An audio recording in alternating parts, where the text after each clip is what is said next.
Okay, Constantine, hi. Nice Hi. to see you here. Hi, Vahram. Um, how do you like the conference so far? What's your perception, opinion, impression? I love it. Amazing people, really smart. Everyone is trying to contribute to the greater good of the industry and overall to help the world, to change it for a better place. And how do you see the network state movement evolving? I mean, how do you see the end goal of it? I mean, where it goes actually, in your opinion?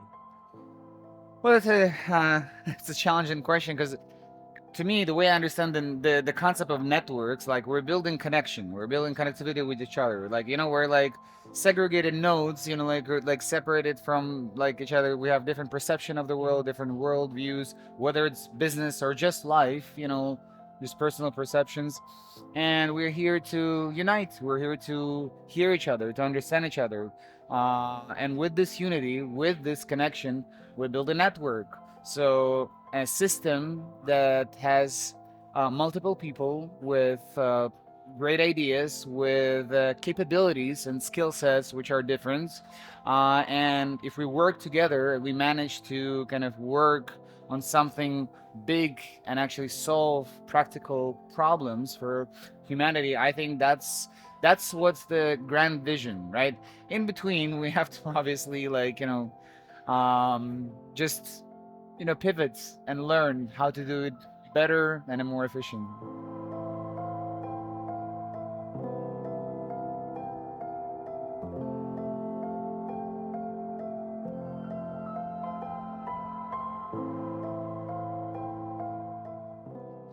Very interesting. What has been your personal involvement so far? I mean, how could you please actually describe a bit about what you have been up to regarding the network state and intentional communities, private cities, pop-up villages. I mean, all this ecosystem. I mean, your involvement plays a bit.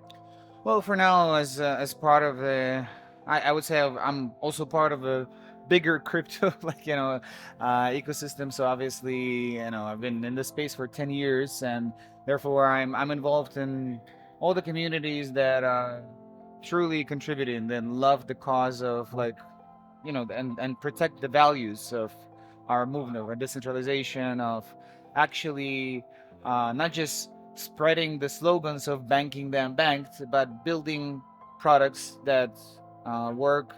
I'm more on an investment side. I was previously, invested in multiple projects. Like in the previous cycle, it was 70 projects.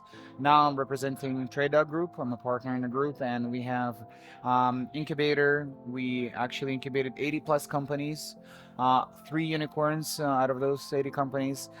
We have venture arm, obviously deployed to invest in early stage startups. We have market making arm where we ethically help people to build a secondary market liquidity and overall try to make sure that they build up the pace to get to bigger exchanges to make sure that the token has more demand, etc. We have a proprietary trading desk, and we issue a lot of research papers.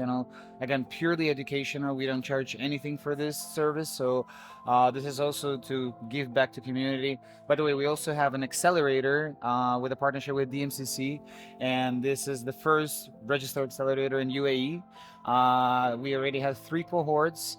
And I 16, I think around 16 companies in each cohort. Also, we don't charge anything, no tokens, no equity. This is pure giving to the community, making sure that those founders who are, I'll say, ambitious enough to go there and to realize, their idea, we support them with knowledge. We support them with things that we consider are important, like community management, how the strategy of fundraising, overall, how to build proper tokenomics, how to make sure you onboard the right partners. Sometimes it's also equally important. And now I'm mostly focusing on the, I would say, hyper retail product of our group, which is TDX, which is a wealth creation platform.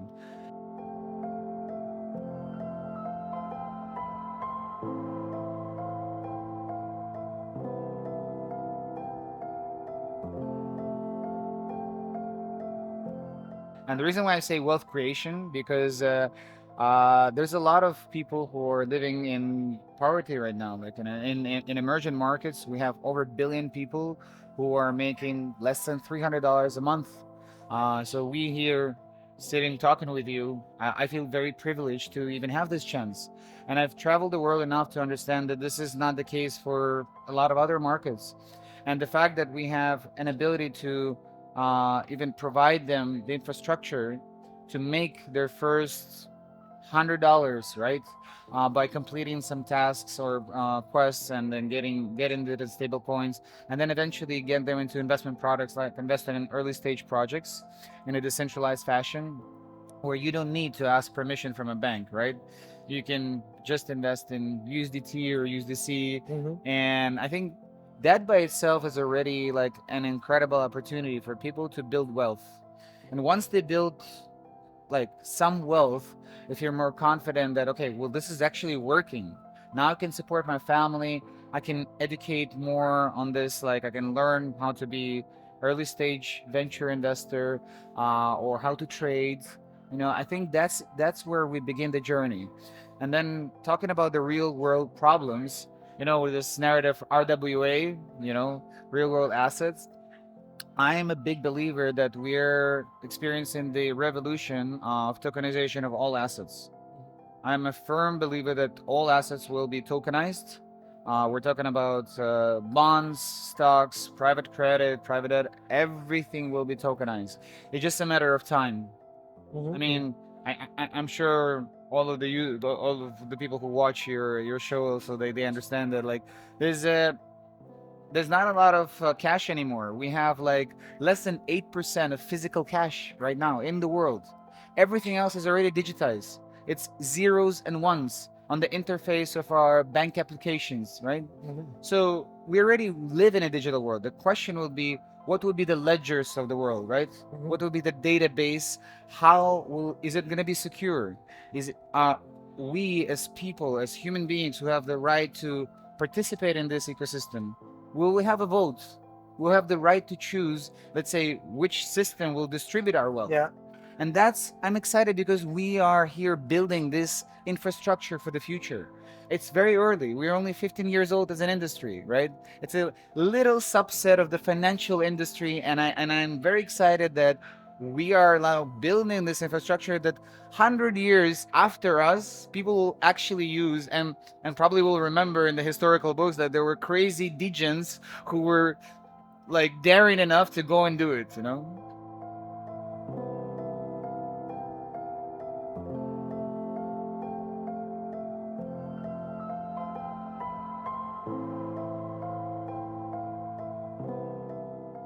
Awesome, really awesome. Constantine, this question will be a bit sad, and because I know where you come from. So how do you think all this ecosystem and the projects, they will help to achieve peace? Because what Ukraine is going through now, what Armenia has gone through, so we know all these stories. So how do you think, in the end of the day, on actual ground, I mean, these projects will help to achieve peace? I'm not talking about universal peace, because at least as of now it is not possible, but at least a more peaceful world. I mean, how do you see the influence of this new ecosystem on it? Well, look, obviously I don't have the answer to this question, but my hypothesis is that peace begins with a peace in mind. One of the biggest cause of depression in the world right now is because people don't have financial stability. The reason why, let's say, countries like Ukraine, Armenia, or say Turkey, Argentina, Venezuela are experiencing hyperinflation, and therefore there's a huge instability in the population, and people don't do anything wrong, and then 70% of their savings are gone, right? Or they're not like able to buy anything, like, with a basket of like basic goods. That is a pure result of like bureaucracy. It is pure result of totalitarian, autocratic regimes, like, which unfortunately is a whole level of geopolitical questions I'm not going to touch. But we are here building, again, something very tangible.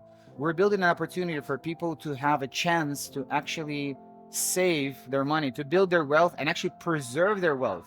Because one of the biggest problems, if you think about it in the financial world, is not only to make money, and then the next question is how to save your money. And if you think about it, as an industry, we are the contrarian to the national currencies. Why?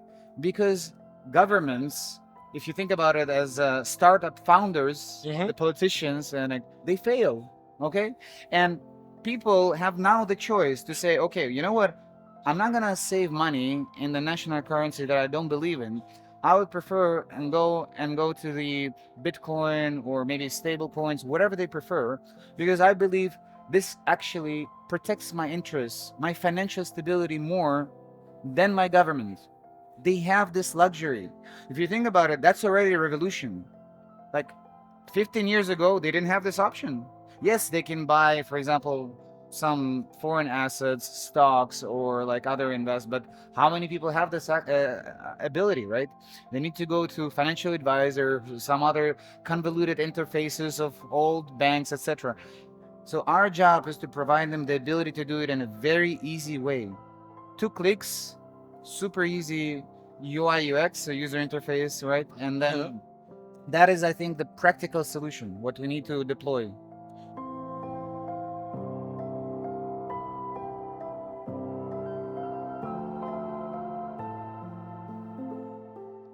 Very interesting. And the last question, as a continuation of what you have been telling, it's what's your message to the people who actually are involved in this ecosystem? They are building new things. I mean, network states, new countries, intentional communities, etc. So, what's your message to them?